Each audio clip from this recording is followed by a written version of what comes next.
Un homme tué fin août près de Dunkerque, une famille qui demande que la mort soit reconnue crime raciste. Ce pourrait être un tragique fait divers, mais on pense que c'est plus que ça. Maître Alexandre de Mayer-Honoré, bonjour. Bonjour. Merci d'être dans ce studio. Vous êtes avocat de la famille dans cette affaire sordide. D'abord, où en est le procès ? Alors le procès est pas du tout, on n'est pas du tout encore dans la phase de procès. Comme on est dans une procédure criminelle, il y a eu ce qu'on appelle un juge d'instruction qui a été saisi. Donc il y a une instruction judiciaire qui est actuellement en cours, qui est en cours depuis le mois de septembre 2024. Les investigations sont toujours en cours et tant que l'instruction n'est pas clôturée, il n'est pas encore question de procès. Alors, quelle est la liberté de parole d'un homme comme vous êtes, avocat de la famille, dans une instruction encore en cours ? Alors, je ne parlerai pas forcément de liberté de parole, mais tout simplement du respect des règles de procédure pénale. Il existe en France quelque chose qui s'appelle le secret de l'instruction, auquel les avocats sont soumis, et qui, par rapport à cette affaire et par rapport à ce qui nous occupe aujourd'hui, ne me permettra pas de rentrer dans le détail des investigations qui sont en cours, dans ce que le dossier d'instruction peut contenir exactement. Est-ce que le secret va avec la prestation de serment ? Alors, le secret va avec la prestation de serment parce que seules certaines personnes sont soumises au secret de l'instruction. Donc moi, en qualité d'avocat, je suis soumis au secret de l'instruction à la différence d'autres personnes, notamment comme les journalistes ou notamment la famille de la victime dans ce dossier. Alors vous me dites ainsi, je me trompe, mais je vais faire un petit rappel des faits. L'an dernier, c'est fin août, toute fin août, devant un collège, le collège Van der Merch de Capelle-la-Grande, tout près de Dunkerque, c'est dans le Nord. Jamel, un éducateur de 43 ans, est tué sous les yeux de sa fille de 10 ans. L'ancien conjoint de sa compagne lui roule dessus avec sa voiture à 3 reprises. C'est bien ça. Oui. L'accusé, l'homme qui était au volant, est aujourd'hui en détention. Il dit qu'il s'agit, c'est sa défense, d'un accident, un acte délibéré pourtant selon le parquet, qu'il l'a mis en examen pour meurtre, placé en détention provisoire dès le 2 septembre. Est-ce que c'est à peu près ça ? Oui. C'est à peu près ça. Et donc, il n'est pas mention de crime raciste. Or, c'est ce que la famille réclame. Pourquoi ? Oui, tout à fait. Pour le moment, il est mis en examen à la demande de Madame la procureure de la République, du chef de meurtre. Et la famille que je défends se bat pour que la qualification de crime raciste, la circonstance aggravante de crime raciste, soit retenue. Pour plusieurs raisons, parce que la famille a des raisons de penser que ce qui s'est passé, c'est pas juste un simple fait divers. Ce qui s'est passé, c'est pas simplement parce que Jamel, donc la personne qui a été tuée, pas uniquement parce que Jamel était le nouveau compagnon de son ex-compagne, mais bien parce que Jamel était d'origine maghrébine. Et ce que ne supportait pas finalement l'auteur présumé des faits, c'est pas tant qu'elle se remette avec quelqu'un d'autre, mais le fait qu'elle se remette avec quelqu'un qui soit d'origine maghrébine. Qui dans la procédure, peut changer cette notion, cette dénomination ? La seule personne qui peut changer cette notion, c'est la procureure de la République. Alors, parce qu'en France, le juge d'instruction ne va pas s'auto-saisir de quelque chose, ne va pas s'auto-saisir d'une infraction. Il est saisi par ce qu'on appelle un réquisitoire introductif et par la suite des réquisitoires supplétifs qui est écrit et donné par le procureur de la République, et le juge d'instruction ne va pouvoir instruire, ne va pouvoir mener son enquête que dans les limites du réquisitoire qui a été donné par le parquet. Donc aujourd'hui, nous, on se bat pour que la procureure de la République prenne ce qu'on appelle un réquisitoire supplétif visant la qualification de crime raciste, mais à ce jour, il n'y a que la procureure de la République qui a cette possibilité-là. Alors, on va se demander pourquoi vous insistez sur cette notion de crime raciste. L'accusé est affilié à une milice d'extrême droite. La victime le craignait. Entre décembre 2022 et août 2024, il avait déposé à son encontre plusieurs plaintes pour injures racistes. Qu'est-ce qu'il est prévu par la loi ? Quelles mesures de la part de la justice ces plaintes, par exemple, auraient pu entraîner ? Alors ces plaintes auraient pu... alors déjà, elles ont entraîné une enquête enquête assez succincte, mais il n'y a rien de particulier, j'ai envie de dire. Il n'y a aucune protection. Aucune protection n'est prévue, surtout pour ce type d'infraction. Ce qui aurait pu se passer, c'était qu'il y ait des poursuites qui soient engagées Alors, pas forcément qu'il y ait une condamnation lourde qui soit prononcée, mais tout simplement une condamnation de principe qui vient reconnaître que Djamel a été victime de ce fait-là et que le meurtrier présumé soit l'auteur de ces faits-là. C'est pas ce qui s'est passé. Il y a eu une enquête qui a été menée, chaque partie a été entendue. Et le parquet, alors qu'il n'était pas la procureure de l'époque, mais le parquet a décidé qu'il fallait classer sans suite ces plaintes, arguant du fait que les faits auraient été prescrits, sauf que en matière d'injures à caractère racial, le délai de prescription, et désolé c'est un petit peu technique, est un peu plus étendu que pour les injures classiques. On passe d'un délai de prescription qui est de 3 mois à un délai de prescription qui est d'1 an. Et au moment du classement sans suite, les faits n'étaient pas prescrits et Jérôme Ducaufour aurait pu faire l'objet de poursuites. Après, est-ce que le tribunal l'aurait condamné ou pas? Ça, c'est une autre question, mais en tout cas, il aurait pu faire l'objet de poursuites. Mais après le drame, ça peut paraître facile, évident de dire ça, alors qu'en fait, il n'a pas fait l'objet de poursuites. Avant, c'était compliqué d'envisager des poursuites. Le classement sans suite, il est uniquement motivé sur une appréciation du délai de prescription qui est erronée. Donc, l'objet de poursuite, à mon sens, il aurait pu en faire. Après, ce qu'aurait décidé le tribunal correctionnel, c'est autre chose, mais c'est vrai que après le drame, c'est facile de regarder, de se dire que les choses auraient dû être faites différemment. On est sur des moyens de la justice qui sont, j'ai envie de dire, en souffrance aussi, avec un nombre de procédures à gérer quand les parquets sont de permanence qui est très important, et aussi peut-être un temps de réflexion par dossier qui est assez limité, ce qui a peut-être expliqué cette décision du parquet à l'époque. Donc les insultes, les plaintes ne pèsent plus dans le dossier. Or, par exemple, cette appartenance, alors le nom, c'est la Brigade française patriote, hein, ce groupe identitaire, raciste, auquel appartiendrait, je ne sais pas s'il faut prendre un conditionnel ou non, mais des photos sur les réseaux sociaux, des écussons retrouvés chez lui, ainsi que de nombreuses armes retrouvées chez lui, qui démontreraient son appartenance à cette milice survivaliste qui va par exemple faire des stages de tir dans les forêts. Tout ça, est-ce que c'est établi ?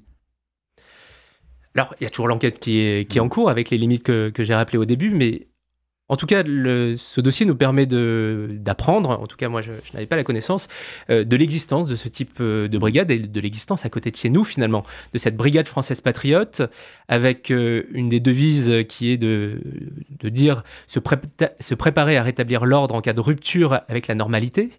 Et une devise également qui est se préparer et résister. Donc on est sur des personnes, sur un groupuscule d'extrême droite, parce qu'ils ne s'en cachent absolument pas, dont finalement le postulat, c'est de se dire qu'un jour il va y avoir peut-être un grand remplacement, peut-être qu'un jour il y aura une guerre civile. Mais est-ce que c'est pas un épiphénomène? Est-ce que c'est pas un groupuscule, comme vous dites, de quelques-uns qui se retrouvent comme d'autres se retrouveraient dans un bar ou dans une salle des fêtes?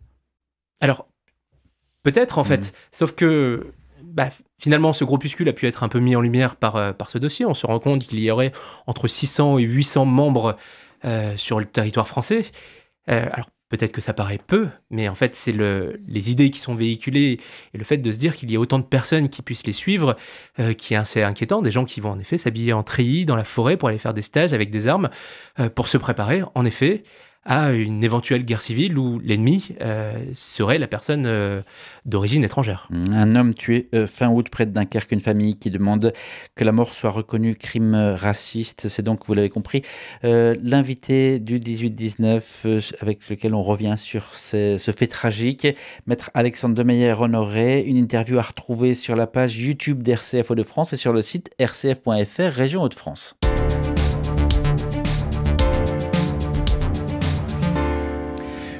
Une question basique, si le parquet venait à requalifier le meurtre en crime raciste, qu'est-ce que cela changerait en termes de peine encourue, par exemple ? Alors, ce que ça changerait en termes de peine encourue, c'est que actuellement, il encourt la réclusion criminelle de 30 ans. Et ce que ça changerait, c'est qu'avec cette circonstance aggravante, on passerait à la réclusion criminelle à perpétuité. On peut se dire c'est pas grand-chose finalement, parce que entre 30 ans et la perpétuité, on la fait pas... en réalité, elle n'existe pas en droit français. Ce que ça changerait, c'est surtout pour la famille. Ce serait une reconnaissance du fait que c'est un crime raciste et que c'est pas un banal fait divers. C'est la reconnaissance que c'est un crime raciste et que ce n'est pas parce que ce serait une histoire conjugale finalement ou un crime d'amour qui aurait mal tourné. Non, c'est pas un crime d'amour. En tout cas, moi, c'est mon intime conviction, on est sur une motivation qui est raciste dans ce crime. Alors avant que vous veniez, j'ai tapé un ex-conjoint meurtrier dans un moteur de recherche. Sur Google Actu, je suis tombé sur des dizaines, rien que pour 2025, sur des dizaines d'articles de presse qui contenaient des ex qui deviennent meurtriers ou qui sont accusés d'être devenus des meurtriers. Alors pourquoi ce serait forcément différent? Pourquoi ce serait raciste? Pourquoi est-ce que ce ne serait pas simplement une terrible affaire de divorce devenue un drame? La différence, elle est que déjà, on sait que l'auteur présumé des faits est raciste et il ne s'en cache absolument pas, il le revendique même, ça ressort de certains éléments.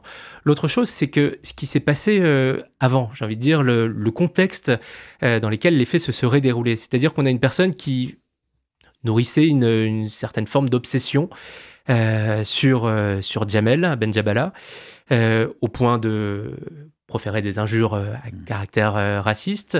Il a été fait état dans la presse, notamment du fait qu'à Pâques, il avait offert des cochons en chocolat aux enfants pour qu'ils les ramènent à la maison, qu'il avait pu à un moment donné à son fils aussi un saucisson sur lequel il y avait la notation pur porc 100% halal. Donc on voit que c'est quelqu'un qui était profondément obsédé, non pas par le fait qu'il était l'ancien compagnon qu'il était le nouveau compagnon de son ex-compagne, mais par le fait qu'il était d'origine maghrébine, c'est-à-dire qu'il faisait une fixette finalement sur les origines de Jamel Benjabala. Est-ce qu'il existe en justice des groupes comme celui-ci? Parce que celui-ci n'est pas interdit. On en parle régulièrement d'interdiction de groupe. On entend Darmanin demander la dissolution de tel groupe, mais celui-ci n'est pas interdit. Est-ce qu'il existe des procédures qui concernent des groupes non interdits? Alors, il existe des procédures administratives que je ne maîtrise pas forcément, mais il existe ce type de procédure. Et d'ailleurs, de ce que j'ai pu comprendre en lisant la presse, c'est qu'il y avait des demandes au niveau du ministère de l'Intérieur pour obtenir la dissolution de cette association, de cette brigade française patriote. Et en effet, on peut s'étonner que ce type de brigade, qui finalement va communiquer sur les réseaux sociaux, va avoir un écusson, va avoir quelques éléments finalement d'identification puissent exister, puissent se revendiquer sans difficulté. Mais on peut vous rétorquer aussi également que si ce groupe n'est pas interdit, alors qu'en France, tout de même, la justice veille au grain, on peut se dire que c'est que finalement, il n'y a pas grand-chose à se reprocher. Peut-être des membres vont trop loin, mais le groupe en tant que tel a peut-être le droit d'exister.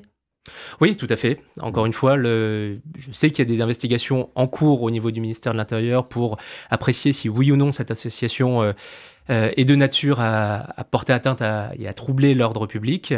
Je ne connais pas encore les conclusions de ce rapport, mais oui, c'est ce qu'on pourrait rétorquer, à la seule différence que on est sur des personnes dont l'idée qui est véhiculée, c'est quand même une idée de violence, parce que c'est un groupuscule qui va s'armer, un message aussi d'intolérance et de racisme qui, en tout cas, selon moi, est de nature à troubler l'ordre public. Mais est-ce qu'il n'y a pas le risque aussi d'ouvrir une certaine boîte de Pandore et que de très nombreuses affaires, ensuite, pourraient finalement être rapprochées de dénominations racistes? Par rapport à ce dossier-là, vous voulez parler en général? Est-ce que si on prend un peu de recul, on ne peut pas réétudier après des tas et des tas d'affaires où finalement, le crime raciste aurait dû peut-être être reconnu? Oui, je suis d'accord avec vous, parce que c'est pas parce qu'on a une personne qui véhicule des idées racistes qui commet un crime que forcément ça devient un crime raciste. Là, la différence d'autres dossiers, et d'ailleurs je tiens à préciser que la qualification, la circonstance aggravante de crime raciste est assez rarement finalement reprise, parce que forcément en travaillant ce dossier, j'ai regardé un petit peu des précédents d'affaires similaires et on se rend compte qu'il y a peu de dossiers, ou en tout cas qui font l'objet de renvois devant une cour d'assises où cette circonstance aggravante a été retenue. Là, la différence, c'est qu'on n'est pas juste sur une personne qui a des idées racistes, qui aurait commis ces faits-là. Il y a tout un contexte qui est différent, encore une fois, comme je le disais. J'ai le sentiment, encore une fois, il y a une enquête qui est en cours, avec les limites de la parole que vous avez rappelées tout à l'heure, qui est la mienne. J'ai le sentiment quand même que cette personne avait une réelle obsession sur l'origine ethnique de Jamel Benjabala, et c'est ça qui le fait passer à l'acte. Est-ce que vous avez déjà travaillé sur des dossiers qui pourraient s'en rapprocher, où justement ces accusations de racisme seraient venues interférer dans le dossier? Oui, j'ai déjà eu à traiter ce type de dossier avec des personnes qui pouvaient avoir des propos à caractère raciste, même dans le cadre de leurs auditions. Et assez rarement, c'est ce que je disais tout à l'heure, assez rarement, la circonstance aggravante de crimes racistes a pu être retenue dans ces dossiers. Comment vous l'expliquez ? Je l'explique par deux manières. La première, c'est que c'est quelque chose qui n'est pas forcément facile à prouver, parce qu'il faut quelque part sonder un petit peu l'esprit de la personne et savoir ce qui a animé la personne. Est-ce que ce qui l'a animé, c'est un crime passionnel, ou est-ce que ce qui l'a animé, c'était une volonté d'en découdre parce que la personne avait des origines. Donc on a ce problème peut-être probatoire qui va être de preuve, qui va être compliqué pour la justice à venir établir. Et puis après, les personnes, une fois qu'elles sont mises en cause, vont s'en défendre aussi parce qu'ils ont bien compris que c'était dans leur intérêt de venir dire que ça n'avait rien à voir, forcément parce que ça va changer sur le quantum de la peine. La deuxième explication, après on est peut-être sur une explication qui est peut-être plus en lien avec l'actualité, c'est tout simplement que parfois j'ai le sentiment qu'on ne veut pas voir le fait que ce serait un crime qui serait en lien avec des idées racistes d'une personne. Et il y a peut-être une partie de ça aussi, et je ne dis pas que c'est le cas dans notre dossier, mais il y a peut-être une partie de ça qui explique ce peu de dossiers. Vous diriez que depuis que vous exercez, vous avez senti peut-être un changement sur ces thématiques ? C'est difficile de vous dire. Le changement que je remarque, c'est que il n'y a plus du tout de honte, finalement, à être raciste aujourd'hui. Enfin, en tout cas, il y en a beaucoup moins. Je vois de plus en plus de dossiers avec des gens qui vont, finalement, affirmer, revendiquer le fait de ne pas aimer les immigrés, le fait de ne pas aimer les musulmans, le fait de tenir des propos racistes, même en audition, alors qu'avant, il y avait peut-être encore un peu de gêne, et aujourd'hui, on est un peu plus décomplexé par rapport à ça. Maître Alexandre Demeyer-Honoré, merci d'avoir pris le temps de venir en studio. En termes de calendrier, qu'est-ce que ça peut donner ? En termes de calendrier, donc l'instruction est toujours en cours, elle est même au début, parce que ça fait 8 mois maintenant qu'elle est ouverte, un peu moins. Habituellement, ce type de dossier, l'instruction va durer entre 2 et 3 ans. Alors peut-être que ce dossier sera traité de manière un tout petit peu plus rapide, tout simplement aussi parce qu'il est peut-être un peu plus simple. Et je mets des guillemets en disant ça par rapport à d'autres où il y aurait des investigations à faire. Donc en termes de calendrier, c'est peut-être sous 2 ans une clôture de l'instruction. Et puis après, les délais d'audiencement devant la cour d'assises qui sont actuellement entre 12 et 18 mois sur les dossiers que j'ai à connaître. Merci d'être venu en direct répondre à nos questions. Merci à vous.